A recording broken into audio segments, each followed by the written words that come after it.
Welcome to the 29th gathering of the Adventure Party on this, the 25th of October. I am your party leader, Brad Ludwig. We ask that you peace tie your swords, holster your blasters, and make sure you do something else because I didn't figure out something witty to put in here while you're gathered at the meeting table. The second in command here at the Adventure Party is Glenn Bittner.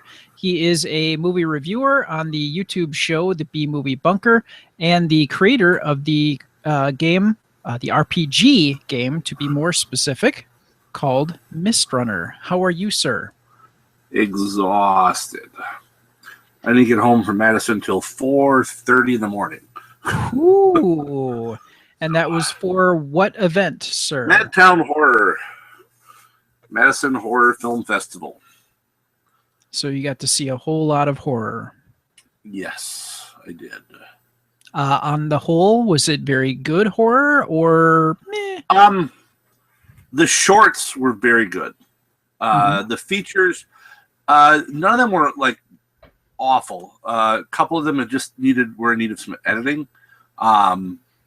One of them was really good, except some of the camera work could have been better, but the story was good and the acting was good, and it was actually quite funny. That was one called Model Hunger. And then the last feature was called Hole in the Wall, which is made by, I know the majority of the people involved in making that. It's actually a collection of shorts with a wraparound story, and it is in poor taste, which is the intent. It's reminiscent of some of the I guess 70s type films that you may or may not have seen because they're not for everyone. But I like it, and part of it is because I like the people involved, and I know where it comes from, and I'm kind of a deviant. Well, you hang out with me, so yeah. All right then. We took a trip to Chicago, and you broke time-space laws by having thin crust pizza there. Well, it was original Chicago thin crust in I can't remember the name of the place now, but it was close to the Music Box Theater. Crap. Begins with the D. I'm sure that helps. Doug's, Dave's, Dingleberries. No, it definitely was not that. And we went to the Music Box Theater for Jeffrey Craner and Joseph Fink, the creators of Welcome to Night Vale, whom the posters that I have behind me, I'm going to adjust my camera briefly here, and yeah. So Anessa and I are Welcome to Night Vale fans, and we've been to, those are the posters from the live events that they've done.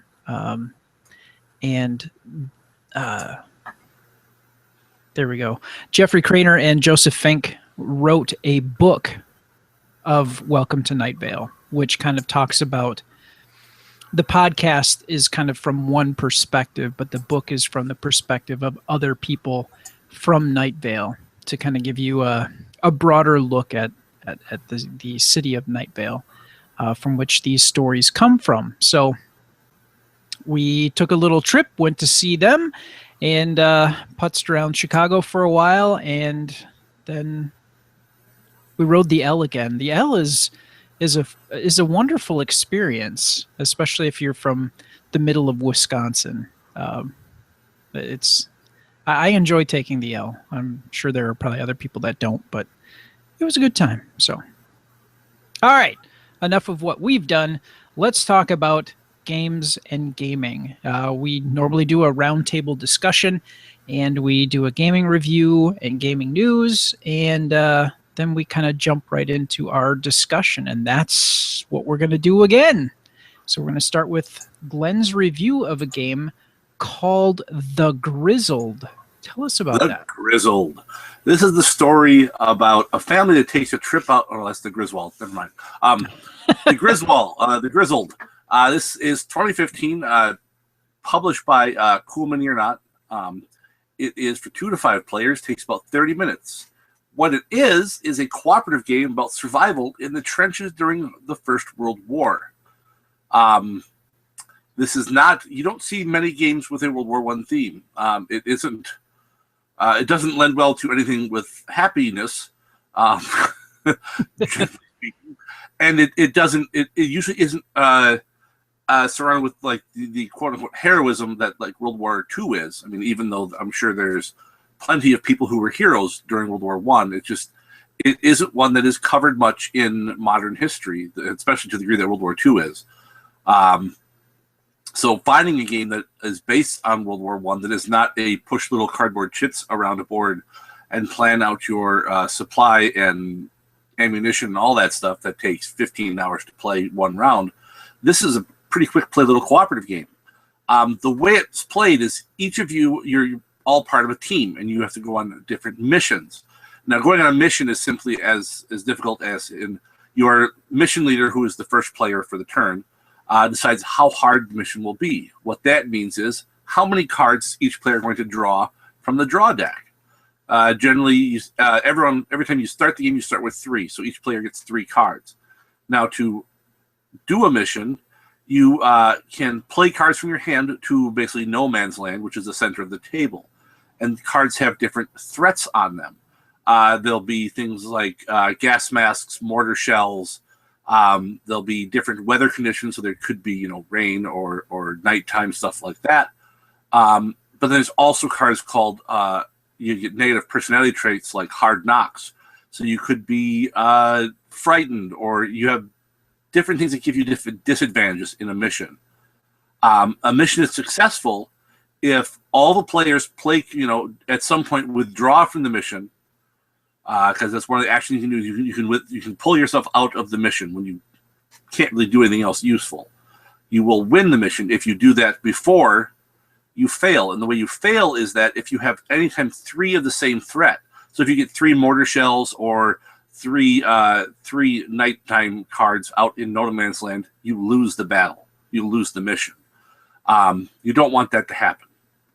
At the end of every mission, once everyone's pulled out, or hopefully you have all pulled out and not lost the mission. If you don't lose, you still have to suffer a morale loss, because it's war. Morale is not improved. It just keeps getting worse and worse and worse. And what morale does, it takes all the cards you have left in your hands, all the players together, and you transfer those cards from the morale deck over to the draw deck. The way you can win the game is you have to deplete the draw deck, revealing the peace symbol, which is a dove, not the hippie peace symbol, a dove, as it was in wartime. So you have to reveal the dove while also emptying your hands. Oh. If the morale deck is emptied first and you reveal the monument, you all lose the game. The monument being a monument built in your honor because you all died in the war. And has the names of all the characters that you can play in the game. Oh. This game, it's a little challenging with 2 players, 2 or 3. When you get above, it goes up to 5. 4 and 5, it's darn near impossible. Because to be able to play the cards out of your hand, you have to make sure you're not playing cards that are, if there's already 2 mortar shells out in no man's land and you have one in your hand, you can't play that card. Because if you do, you're going to fail the mission. So now your choice is then fail the mission, which is bad, or withdraw yourself. So basically pull out of the battle, thereby leaving at least 1 card in your hand, which means you have that many more you're going to draw from the morale deck at the end of the turn. It's really, really challenging. However, you can do certain things. Everyone has a good luck charm. Their good luck charm corresponds, each character has one good luck charm that corresponds to each threat. So one person might have a good luck charm of mortar shells. They can use their special good luck charm once and discard any one card that has a mortar shell on it from no man's land. Okay. Which is helpful, especially because there are some cards that will have multiple items. You might have a card that has a mortar shell and a gas mask. Well, if you use your good luck charm to get rid of a mortar shell, you can get rid of that double card, which is great. Plus, every card also has a weather feature on it, so it'll have it'll definitely have at least a gas mask, a mortar shell, or a whistle is the other one, but also have a weather feature. So if you've already got, say, 2 knights and 2 mortar shells, if you can get rid of a card that's a knight and a mortar shell at the same time, that's great. You can, that frees up other players to play more cards. You also have a special ability that if you successfully complete a mission, the first player token passes the next player, but the person who was the leader gets a speech token, and these are limited depending on how many players you have. You can, for an action, use a speech token, and you call out a threat type. So I might call out whistles. Anyone who has a whistle in their hand can discard one. But of course, your hand is secret, so you're kind of trying to guess what you think people are going to have in their hands. It can be very, very tricky. But then they add one other thing to it where you have, when you pull out, you play what's called a support token. A support token, it's a little cardboard shit with a cup of coffee on it, because that's, how else would you support someone? But you play this thing face down, and it'll have arrows on it, whether you pass to the left, to the right, or to the left, or to the right. And then once everyone's withdrawn from battle mission, if you succeed, once everyone's withdrawn, you reveal those tokens, pass them where they need to go. If one player has more support than anyone else, they can do something special. One thing they can do is they can refresh their good luck charm if they used it. Or, I told you about those hard knock cards, like you could be fearful or you could be proud, stuff like that. Sure. You can discard 2 of those that are on your character. Oh. Which is important, because if you ever get more than 3 of those, you lose the mission. Or actually, you lose the game, because basically that character has been knocked out of the game. So you can never have more than 4 or more than 3 hard knocks, because then your character is so useless that he has to withdraw from the war, and you all lose because your team is now broken up. Sure. But yeah, it is really, really challenging when you start to get up to higher level players. Once I figured out how to play properly, because we played wrong the first 3 times we played, and still managed to lose. We realized that in the a 2-player game can become quite easy. There's a ghost player who all they do is they basically, the battle starts and their first action is they withdraw. So they don't get cards, they don't play cards, but they do hand out support tokens. So it's easier to get support where you want it to go, because you don't know what he's playing, but you might have an idea of what he has, because you can set it up where you can pass. In the early part, what we do is we would pass the ghost player token, so we would know, all right, all of his tokens now are pass left, because that's what we've handed him constantly. So now you know, okay, well, the person to his left can take on a bunch of extra hard knocks, because then we can just throw support at him, and then he can just get rid of them. But the game definitely gets challenging, because sometimes you get a hand that's just awful. I mean, I had one where I had 2 hard knocks on my character. I get my opening hand, and it was 3 more hard knocks, which I can only play 1 card. And then I had to withdraw from the battle, which means then the next turn we have that many more cards that get drawn off the morale deck.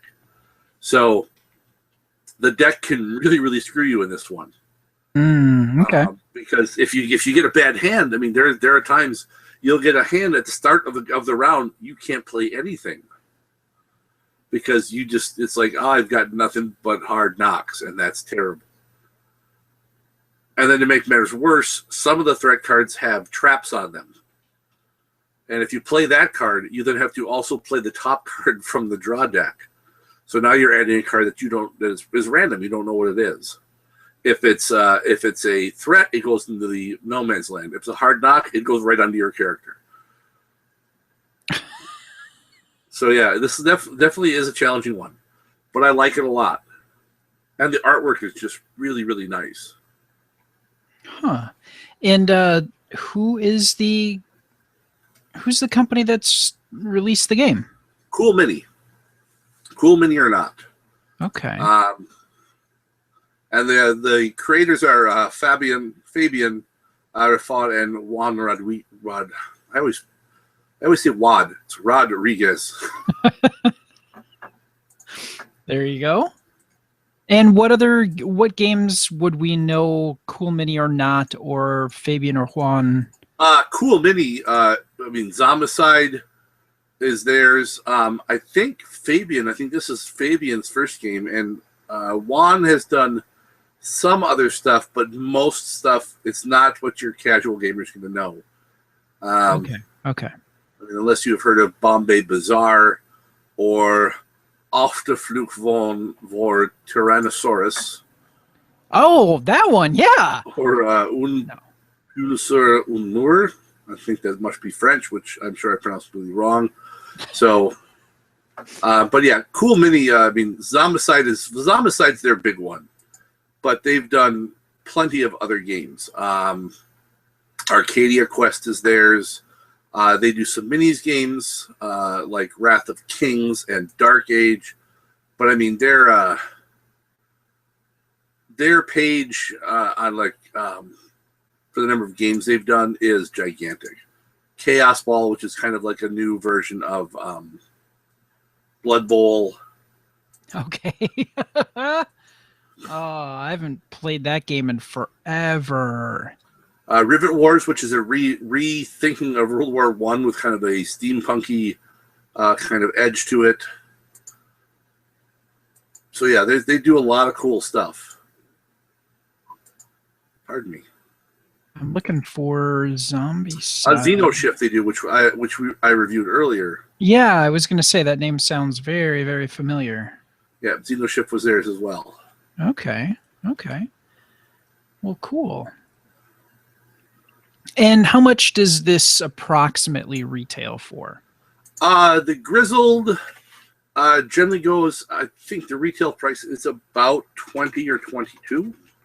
Okay, so that's well within. Yeah, I mean it's a smaller box game. But yeah, my store we sell it for 22. Okay, and once you get the swing of how the game works, about how long does it take to play? About 30 minutes. Okay. It can take a little longer. It depends how. You shouldn't spend too much time debating what to play because you're generally only going to have 2 to 4 cards in your hand.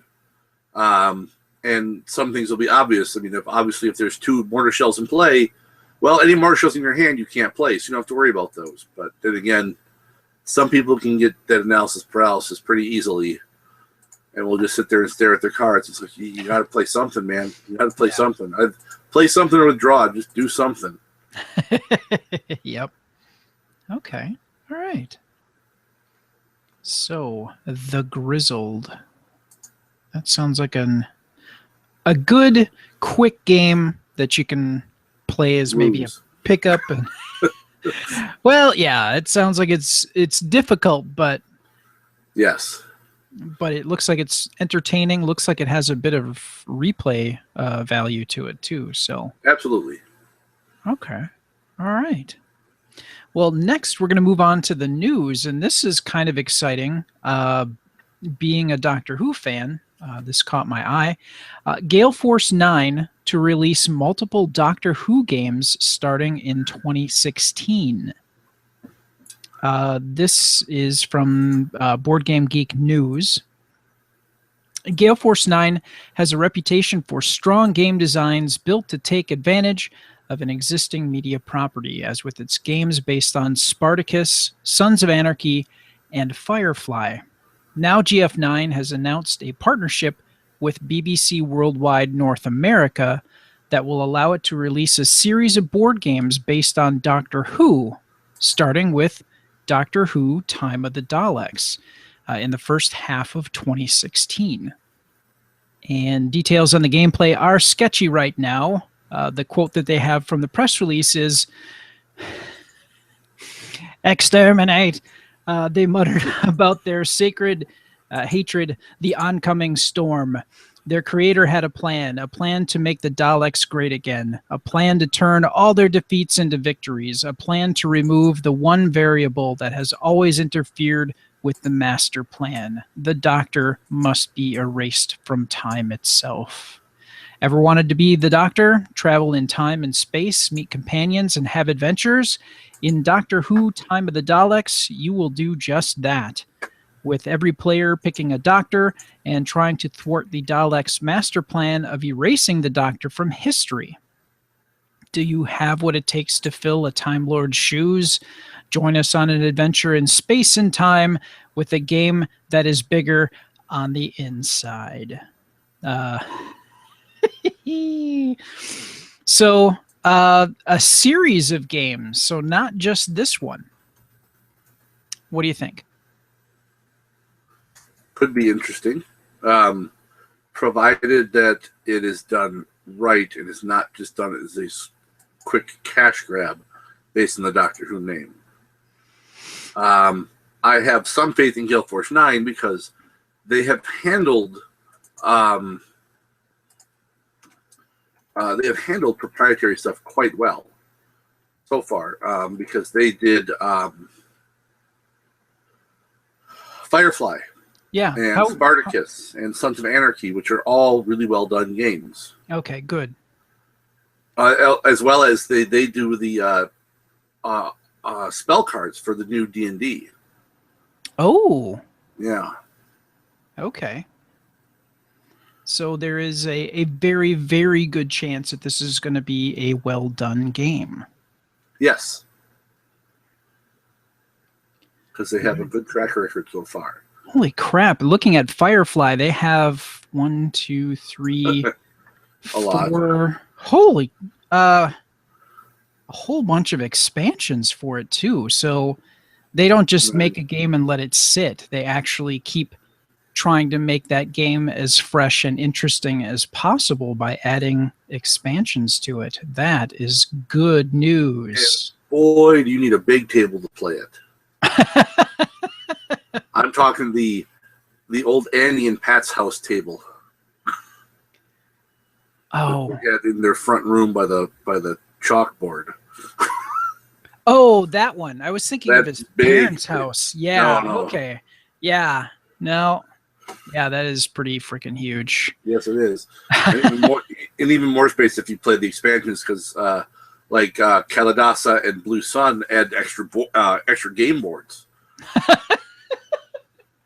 So you want to make sure that you have like an 8-foot table to work with, is what you're saying, if you're going to do Firefly. Fair enough. Yep. Fair enough. All right. Cool. Well, keeping on this note of news, we've got Ryan Murphy, who is a regular contributor to Galactic Netcasts with his Galactic Gaming News Bites. He covers more of the digital beat of gaming, and he has another update for us. So take it away, Ryan. All right. Thanks for that, Ryan. I really appreciate that.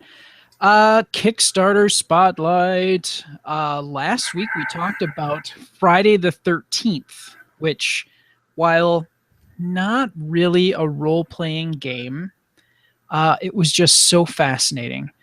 You actually can play as you can play as Jason, the killer from Friday the 13th, or you can play an ill-fated camp counselor and just try to survive the night. What was really amazing about this game that they're trying to put together, and it's been a week. Holy crap. Okay, it's been a week. Their goal is 700,000. They have 19 days to go, and right now they are at 526,360. So they're edging in, and that's good news. The other thing that's cool about it is they got the gentleman who has worn the Jason getup in the vast majority of the films. So they're using him for motion capture. What's his name? Kane. Kane Hodder. Kane. Yeah. Thank you. And so they're doing He's motion. doing the voice work too for Jason.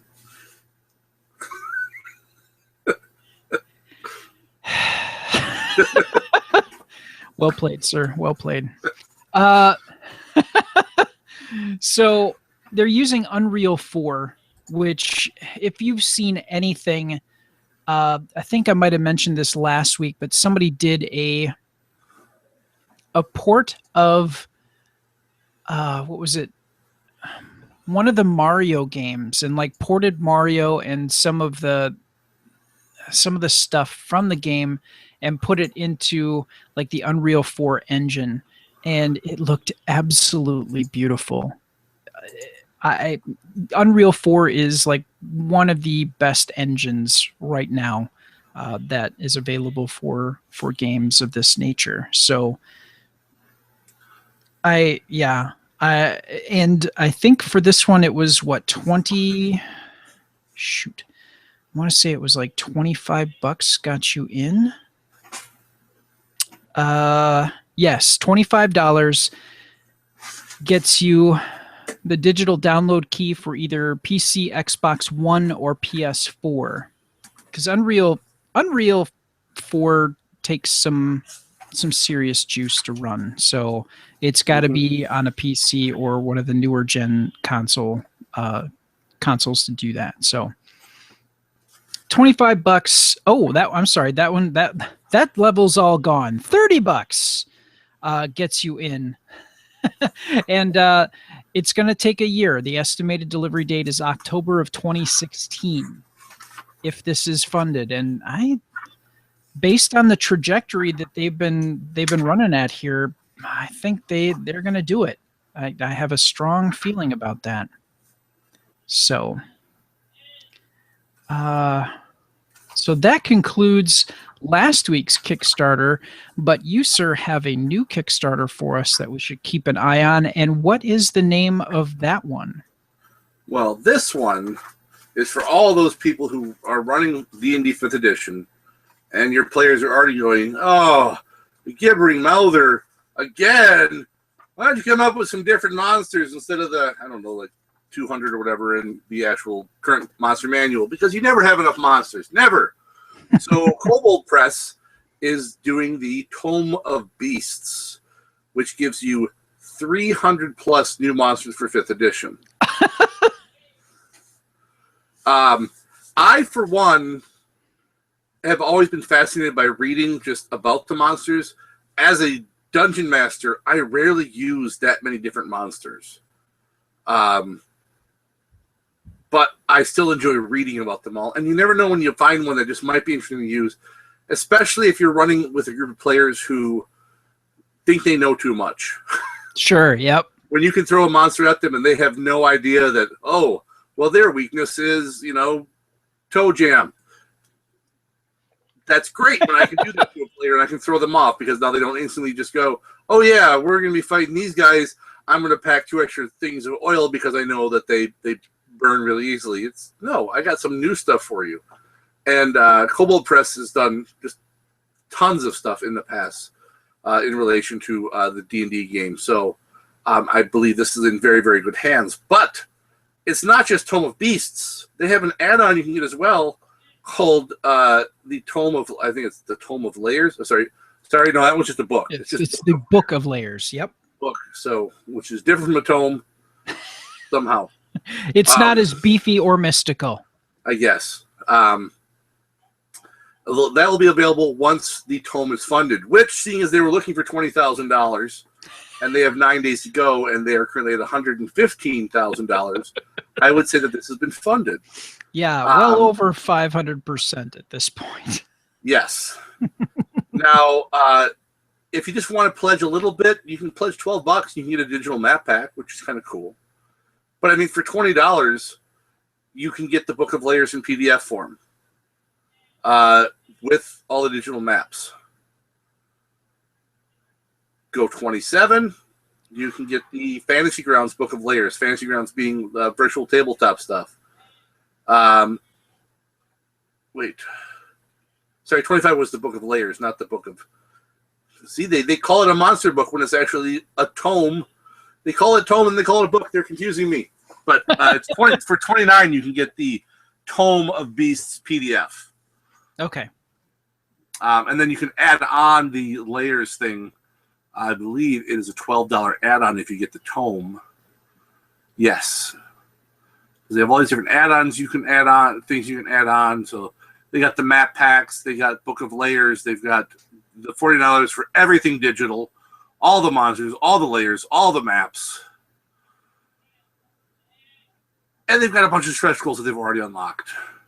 Yeah, they've unlocked quite a bit. Holy 5 cow. new monsters, digital monster tokens, heroes, more new monsters, cat and mouse adventure, more monster tokens, more heroes, more fey lords and ladies, undead and witchy monsters, another adventure, 5 more humanoid monsters, another adventure and map. They've just added tons of stuff. Printed monster pawns, and tons of stuff already on these stretch goals. I mean, and they've still got several more to unlock. Like I said, Kobold Press does some good stuff. I like them as a company, so I think it's in good hands. And their slating delivery is April for the PDFs.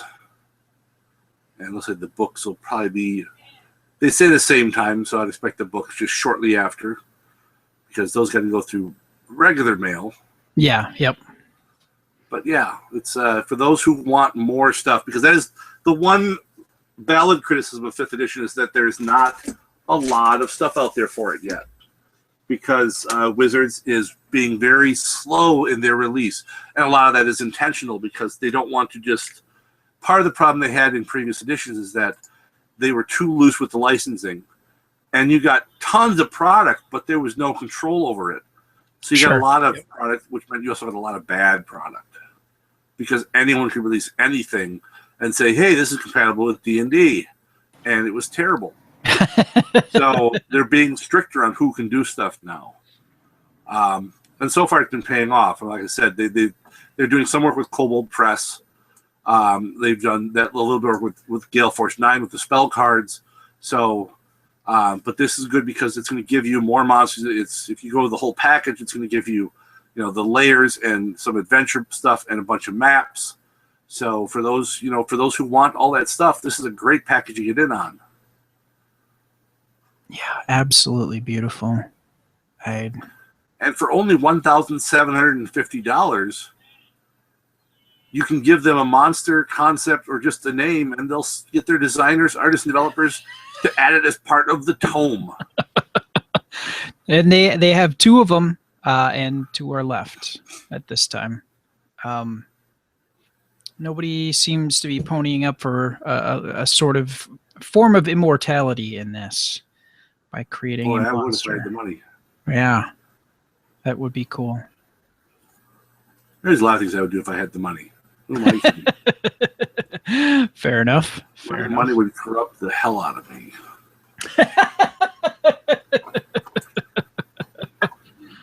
Rolling with my solid platinum dice, my all gold table.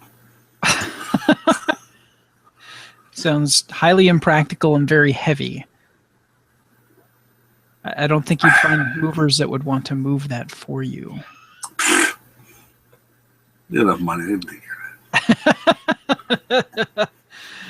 All right, so $12 gets you in the door with the digital map pack. $25 gets you the Book of Layers PDF and all the digital maps. $29 or more gets you the monster book.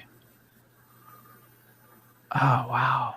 This is $49 gets you everything digital, all the monsters, all the layers, all the battle maps in digital form. That is wonderful. All right, so if you're big into D&D, especially 5th edition, this may be a Kickstarter for you. So, all right, thanks for that, Glenn. That was really cool. Really cool. So now we're going to get to the discussion portion here. We're just shooting the breeze at this point. We want to talk about upcoming games that we're excited to see that are coming down the pike here. We talked about the upcoming Gale Force 9 Doctor Who games. Now, they have one that they've officially announced, but they have more that they're planning on doing. So I thought, why don't we talk about other games that we're interested in seeing?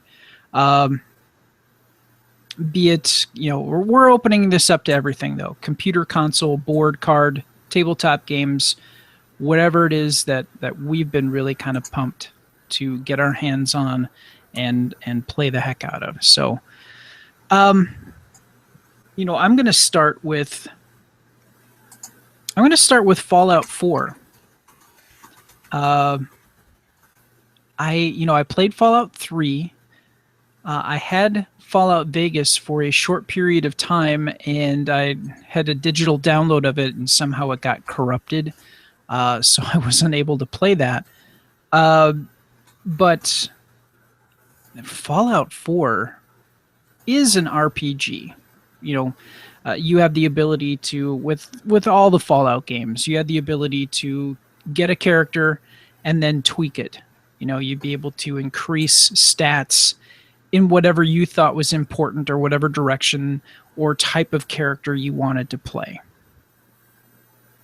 And you're going to get an opportunity to explore more of this post-apocalyptic world.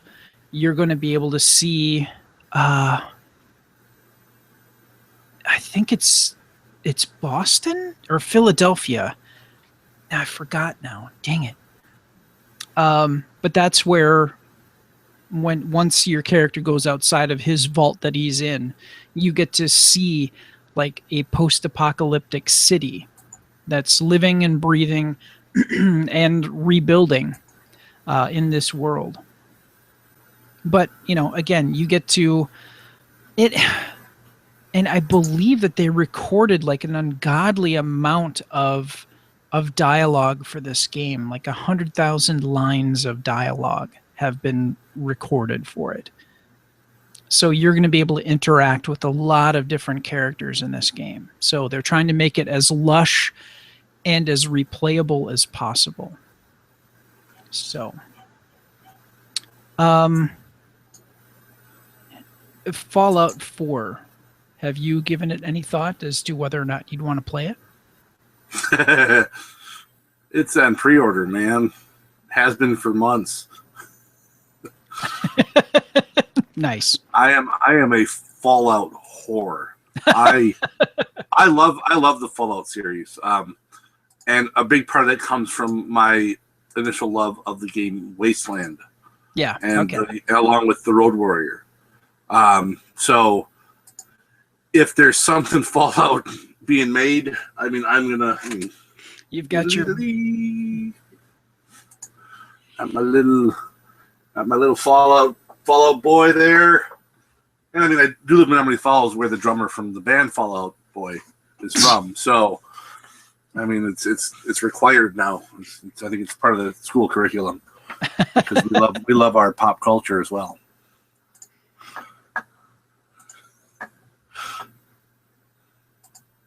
But yes, I have given it much thought. I may or may not have a countdown clock. Fair enough. Yeah, if people are watching the YouTube video version of this, if people like look behind me, there's an ungodly amount of Funko, and that's just behind me. There's off to the side. We get Loot Crate, and they released the Doc Brown special version with the jumper cables with electricity arcing between the two of them. And I just finished. Here we go. Just finished my Sherlock collection. I finally got an Irene Adler, so I've got all of the Sherlock stuff, and of course, the special, slightly torched Marshmallow Man. So, and Alex picked out Zero from Nightmare Before Christmas. Very nice. So, anyway, we can stop talking about Funko now. What game are you looking for? One of the ones I'm looking forward to is Ghostbusters, the board game. This is coming out from Cryptozoic, who has made some really good games, has also made some so-so games. So I'm hoping that this one is better than some of their other proprietary stuff. Their Walking Dead game wasn't awful, but it's not one that I'm going to go out of my way to own. But this one I'm really looking forward to. It looks really nice. The components look really nice. You get a big old Stay Puft Marshmallow Man. I mean, come on. What's not to love about that? Although you already have one. They did debut at Gen Con. It's not actually available in stores yet. It's supposed to be coming out sometime this quarter. I was hoping to have it before Halloween. I don't think that's going to happen. But it's what it is. It's an episodic adventure game for 1 to 4 players, where you have to basically bust goats and seal gates of the spirit world. You play as Minkman, Spengler, Zedmore, or Ray. There are pre-written scenarios, and generally a game session lasts, they say, 30 minutes to 2 hours, depending on the chosen scenario, and they can choose different levels of difficulty. Each Ghostbuster has their own traits and talents to help work as a team. And you gain experience, meaning you can level up, and you can gain new abilities, and you can become better, stronger, faster. We have the technology.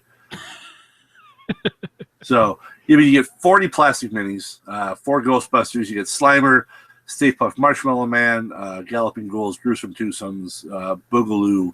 So you get a lot of different stuff with it as well. I'm really looking forward to it. I mean, I'm a huge Ghostbusters fan. I'm actually looking forward to the new movie when that they're working on with the all-female cast, and with Florence the secretary. For those who didn't know, Chris Hemsworth is playing the Annie Potts role. Yes. So yeah, this one, and I like co-op games, and I like games that I can play solo as well. Just because I don't always have people around I can play a game with. Plus, it's a good way to learn a game. If there's a solo play version, I can learn it before I teach it to other people, because the best way to learn a game is to play it. No, that's very, very true. I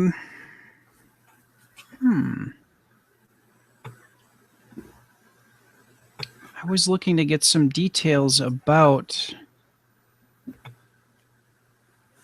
They have an upcoming supplement for Chill 3rd edition.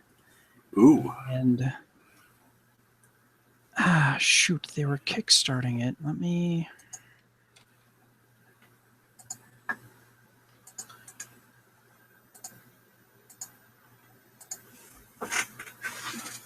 Excuse me.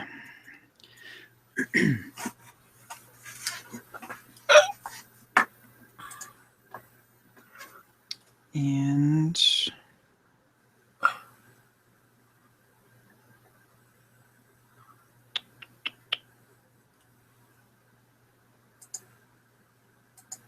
there we go. Save the Eternal Society. Ooh. So they've got the Eternal Society is the first source book for Chill 3rd edition and shines a light on Save, its history, its practices, and how it works in gameplay.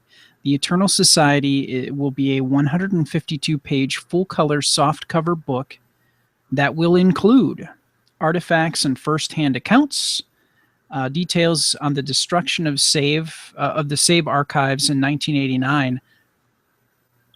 You know, we got to talk with Matthew McFarland about Chill, and I thought it was really cool. If you look in the timeline of the society, at the point where Chill 2nd edition stopped being produced, they actually kind of made that a part of the actual timeline, and they said, okay, Save got utterly demolished at that point in time, and they kind of recessed into the shadows and tried to rebuild themselves, and now they're strong enough to come back and resume the mission that they had picked up before. And I thought that was really kind of a brilliant way to acknowledge that the game hadn't been front and center, hadn't been produced for a while, and kind of tie that into the history of the game. I thought that was really wonderfully done.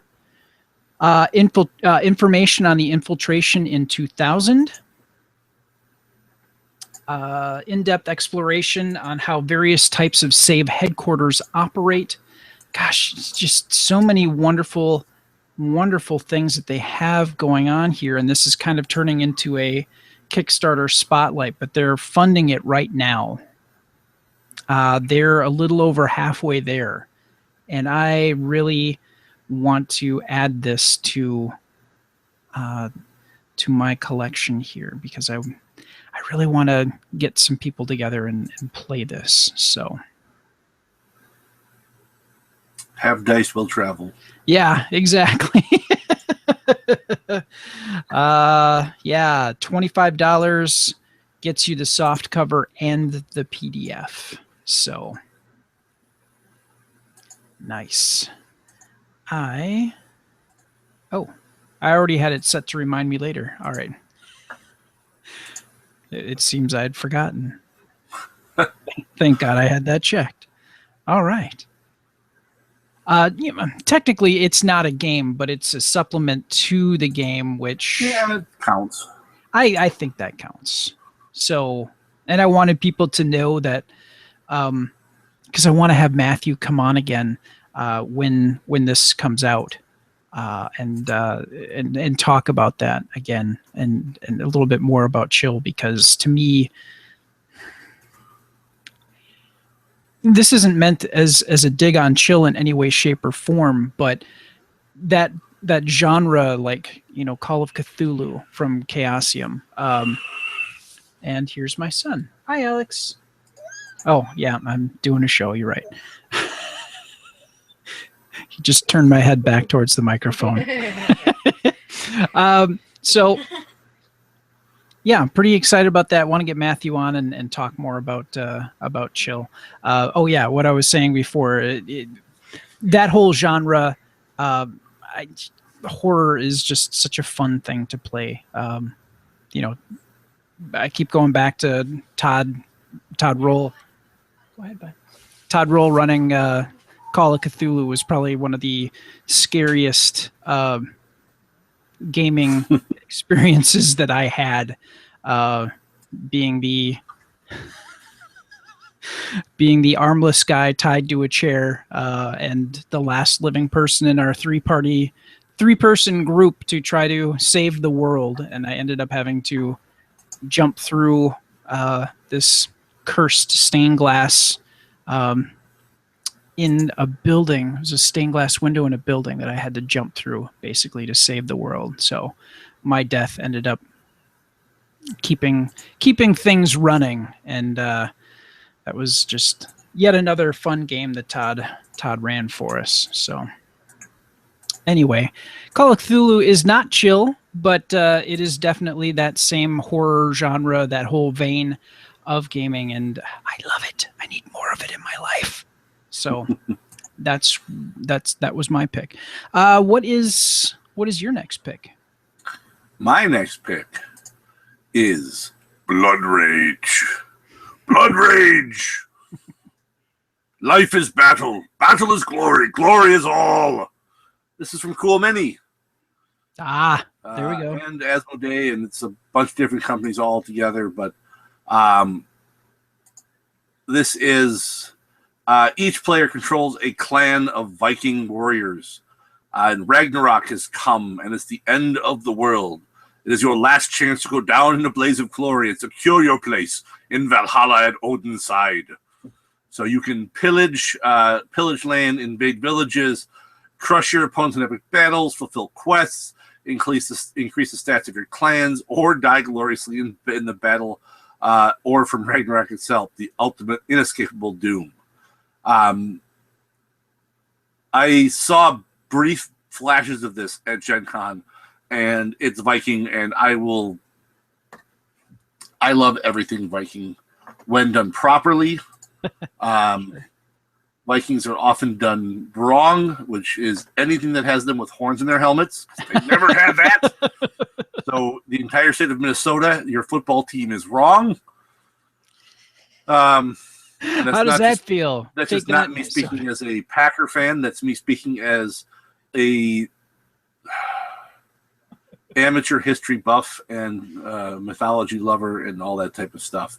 But yeah, the game just looks super cool. It has some great buzz. It has some really cool looking minis. I mean, the Frost Giant that I remember seeing just looks spectacular. It's just this ragged looking giant carrying like this huge boulder over his head.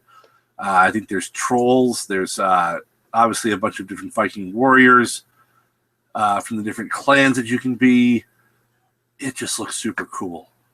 And yeah, there's a bunch of different clans. It's not just like a whole bunch of the exact same figures over and over and over again. Just, you know, my guys are the blue Vikings and you're the red Vikings and they're the green Vikings. No, you've got like the Serpent Clan and the Raven and the Ram and the Wild Boar and the Wolf, and they've all got amazing looking minis to go with it, which I would expect from Cool Mini or not. I mean, it's in their name of the company, Cool Mini or not, and they focus more on the Cool Mini, not the or not part.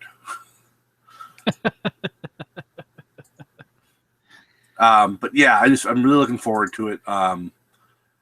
It's definitely on the pricier side. It's not too bad, but then when you start adding in all the other nifties that can go with it, because there's already a bunch of expansions. I mean, they have a 5th player expansion. There's the Gods of Asgard expansion, the Mystics of Midgard expansion.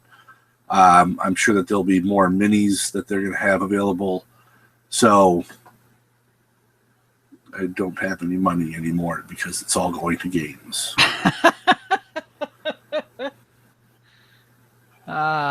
Which is the same as it always is. There you go. Well, and actually on GameWire, when we had Bebo on, there's a review of this on their website on the GameWire blog, which is where I first heard about the game before I saw it at Gen Con. Or right at the same time, right about the same time, but yeah. Nice. Okay. Yeah, and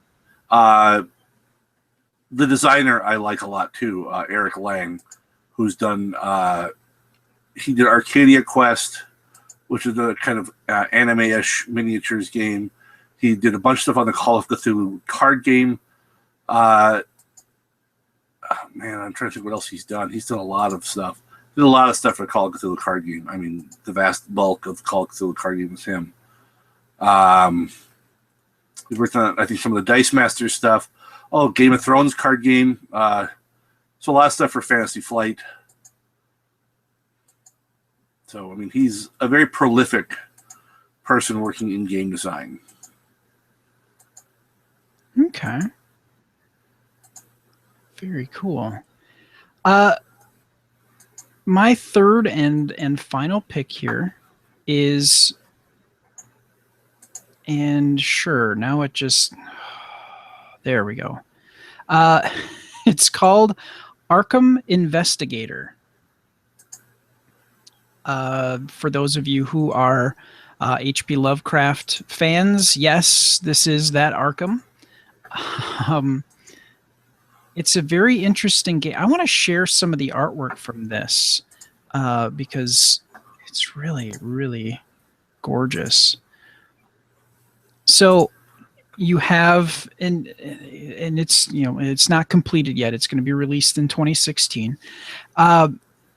Some of the great thing, you've got this map that you're playing with here. There's an Arkham directory, but they have the Arkham Advertiser, which is a newspaper.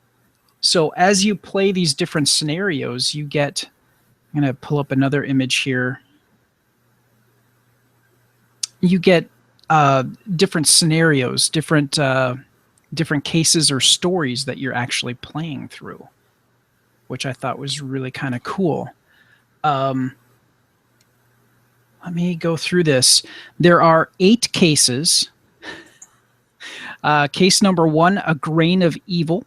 Case number 2, The King Cometh. Case 3, The Serpent's Vengeance. Case 4, The Slumbering Solace. Case 5, The Vanished Girl. Case 6, The Liber Mortis. Case 7, The Faceless Expedition. And case number 8, A Stalker in the Shadows. And they have 2 other additional cases that are in the works, and they may either appear in the printed box set or as promotional cases. The whole thing about this is H.P. Lovecraft's Arkham in the 1920s. There will be many mysteries to uncover in this storytelling game of Lovecraftian terror. Using the provided newspaper, a list of allies, the directory of Arkham residents, and a map of Arkham, your job is to follow the clues from location to location, suspect to suspect, and unravel the mystery and answer the questions posed at the end of each scenario. Your score will depend upon the number of clue points you needed to visit, the risks you took to your sanity in your investigations, and your ability to find the correct answers to the questions. Match wits with Armitage's final score, the man who has been exposed to the sanity-blasting truth of the existence of the age-old evil. Can you beat his score? With that in mind, it is time to collaborate with Armitage's investigations to complete your training. This is not a typical board game. No dice, no luck, but a challenge to your mental ability. So, we have a diceless board game that sounds loosely like Clue, but the materials that I showed you earlier, here I'm going to jump back to the screen share here. If you're on YouTube, you can actually see some of these first draft pieces here. This is like the art that they're looking to do for the actual box. But there's the map, there's the Arkham directory, there's the newspaper, the Arkham Advertiser. Some of the other bits of art for the different cases. The creepy person standing over the bed. This is from The Slumbering Solace. This is the artwork from The Vanished Girl. They just really seem like they've captured the mood and the feel of H.P. Lovecraft, which is, it seems to be one of those things, either you get it or you don't. And that's all the difference between a failed game or a good game in this particular universe, I guess, for lack of a better term. But what an interesting concept. What do you think, based on what you've seen so far? It's H.P. Lovecraft. I want it. Fair enough. Yeah, this is on my radar, and like I said before, I seem to have a lot of horror on the mind. I've been reading some Ambrose Bierce, which is somebody that H.P. Lovecraft he enjoyed his work, and been reading some of that, and we're coming up to Halloween time here, so it seemed fitting. The cool thing about this game, you can have 1 to 10 players, which I thought is really, I don't know how that works. I'm wondering if this is a misprinting here on Board Game Geek. Best with 2 to 4 players, recommended with 1 to 5. Ages 12 and up. It takes 2 hours to play. That sort of breaks my rule, but it's H.P. Lovecraft, and it's just such a different game. I love a mystery. I really do. And this sounds like it's right up my alley. So I definitely want this game. So it looks pretty freaking cool. Yeah. I can't see a single thing wrong with that whole thing. I love it so much, I'm going to share it on the Facebooks. so that other people can enjoy this game and get on board when it comes out. So, all right, what is your third and final pick? My third and final pick is Mistfall. Mistfall is another cooperative game. This is a fantasy cooperative game in the world of mystery, eldritch powers, and high adventure. It is 1 to 4 players. And what it is, at the start of the game, each player chooses a hero, which comes with a fixed deck of equipment and power cards. And you go off to these different monster-ridden locations to have your little adventures. Every hero also comes with a pool of advanced abilities. They can be added to your deck during the game to expand your powers and to customize the character more towards the way you want it. There's a variable board setup, randomized encounters and enemies, which means that there's a lot of replayability with it. I love the artwork for this. It is absolutely stunning fantasy art. And just more and more as I play a lot of these games, art plays a big factor for me to get into something. I want games that look nifty and neat and cool. I mean, not everyone. I mean, I still want it to be a good game, but if it can be a good game that looks nifty and cool, that's all the better. But yeah, this one, I heard about this one just fairly recently, and it just struck an instant chord with me because, as I said, I like cooperative games a lot. It's a fantasy game, which I like fantasy a lot. The creator, I'm not familiar with at all. Blazes Kubaki. He hasn't done much outside of this. He did a game called Songs of Artha, another thing called We Are Darkness. I haven't heard anything about him as the creator before. And the company that's putting it out, I don't know much about either. There's several different companies that are the publisher. I mean, Heidelberger's, Spielverlag, NSKN Games, Passport Studios I've heard of. They did, the other game I liked from them was, it was called Desperados, if I remember right. But Otokaido is the one that I know from them. So I don't know a lot about the creator of this one. It just looked kind of interesting to me. This also was a Kickstarter game as well. So I mean, that's where it originated. But it looks really cool. Just the artwork and all that stuff. And it's got that solo playability, which I like. It's got the cooperative nature, which I like. It's a deck builder, which I like deck builders to a degree. More so when they're cooperative games, because then it's not. Deck builders have a habit at times of getting to a point where if you can break down a specific algorithm, you can dominate the game. When you're talking about cooperative games, non-cooperative games, you're talking about competitive games. And when it's cooperative, generally the games are a bit more challenging to begin with because the AI is set up to be harder because you're working as a team. So, and if someone's going to break down all the math, I'd prefer they be on my side.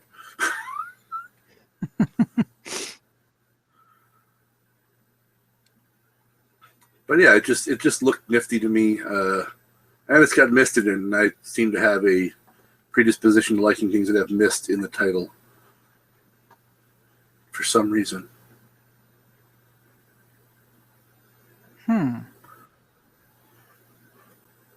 Very interesting. Okay. It'll also help scratch that role-playing itch that I do not get to scratch as often as I would like, which is very rare as of late. I really don't have time. If I have time to play games, it's usually going to be board games. Because most of the time I'm going to a board game night with people, or I'm hosting one at the store, and I don't have the time then to, can't do a role-playing game as part of a game day generally because takes too much time when I'm the one who's running the game day. I have to be flexible where I can cater the games to whoever shows up. Yeah, that's rough. I mean, rough. As rough as it can be. I mean, I'm still playing games, so it's not.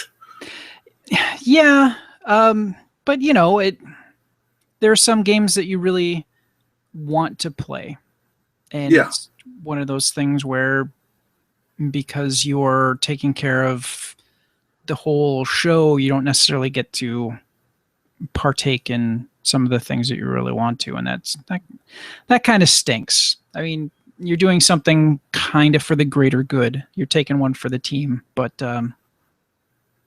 it sucks every once in a while. I grant you that. We should schedule a time where, like, I'll run something. We'll come to Milwaukee. You take a day off. And then you get to play. That'd be nice.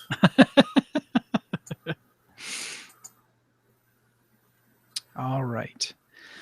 Well, those are our picks. So, I had Fallout 4, the chill. Oh my gosh, the chill save. Oh man, now I forgot what it was. I feel bad.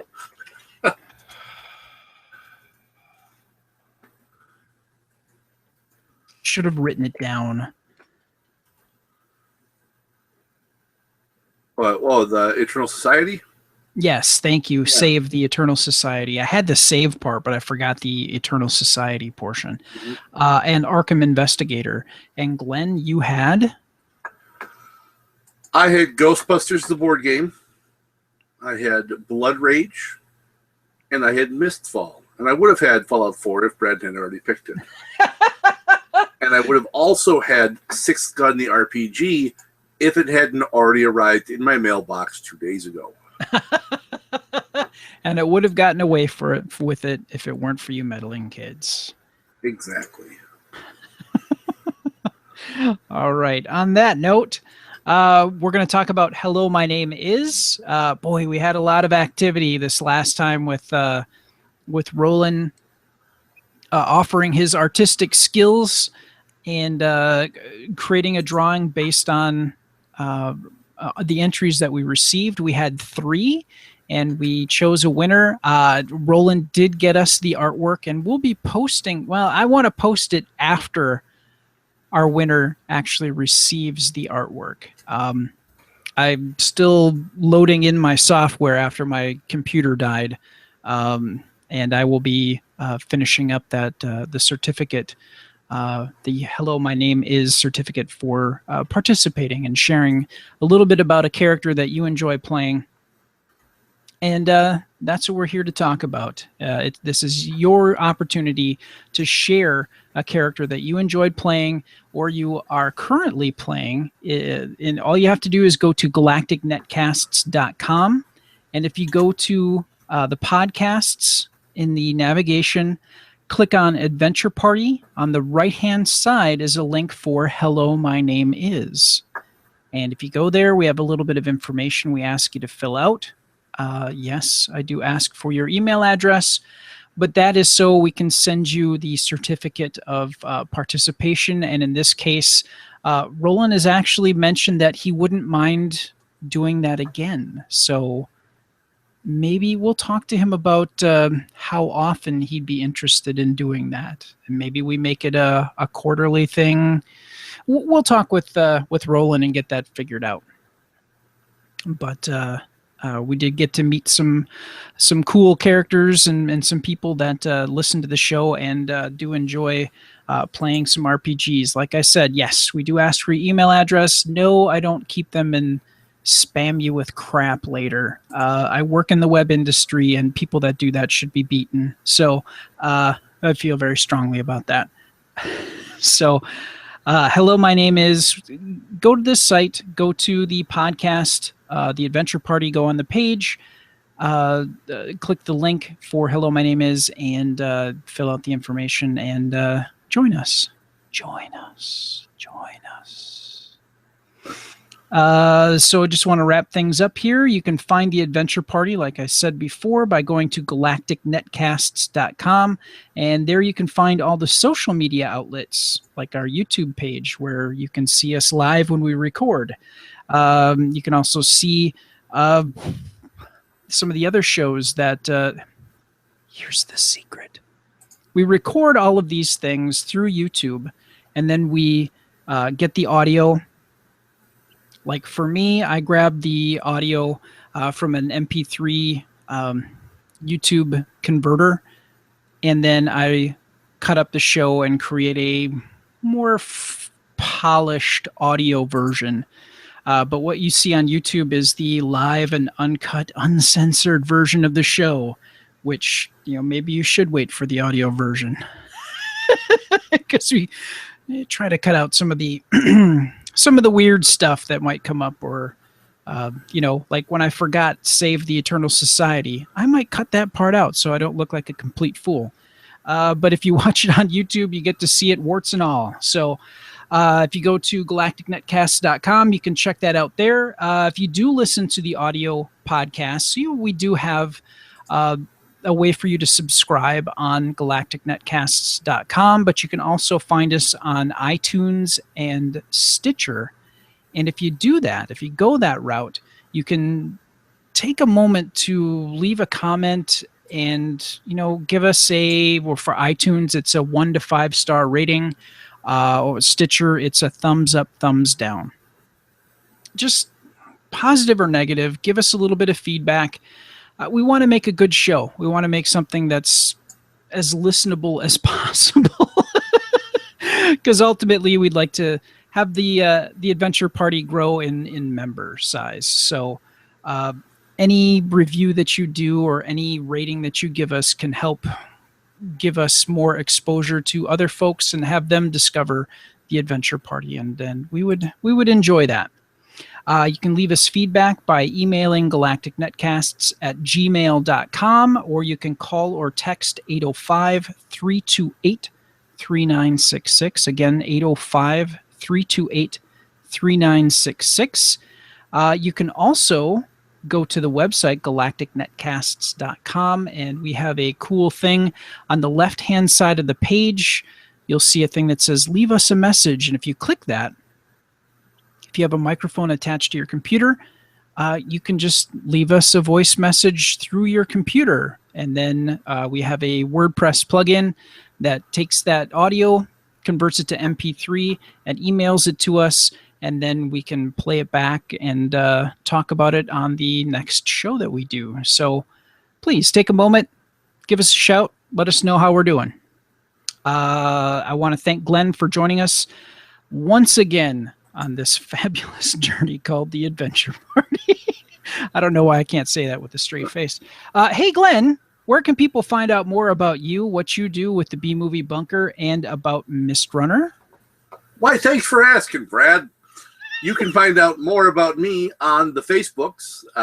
Just follow me, myself, Glenn Bittner, or B-Movie Bunker, or Naked Old Productions, or Mistrunner the RPG. You can also find me on YouTube, B-Movie Bunker and Naked Old Productions, or follow me on Twitter at, get ready for Brad to laugh, Naked Hobo. Every time it gets me. We're in the season of Halloween. Glenn, if you go to Glenn's YouTube page, you can find his shorts, his horror shorts that he has directed.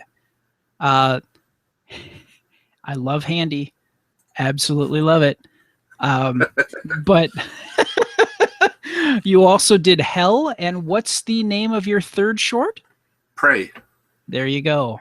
So you can check out all 3 of those shorts that Glenn wrote, directed, and produced, and did damn near everything. He absolutely had some help, and a fine group of actors that you pulled together for all of these shorts. And people who could do sound and video editing, because I cannot do that. And one of those people is Mark Wooldridge, and I don't say enough good things about him. He is a he's a man who's so absolutely talented to make you dry heave nails through your skin pores trying to wrap your head around how awesome he is. But he's also the person that not only acted in Hell, one of the shorts that you did, but he also does the music for Adventure Party. If you listen to the audio podcast the other will be Dave Garachi, who will be a guest shortly on the Adventure Party, talking about 3D printing and stuff like that.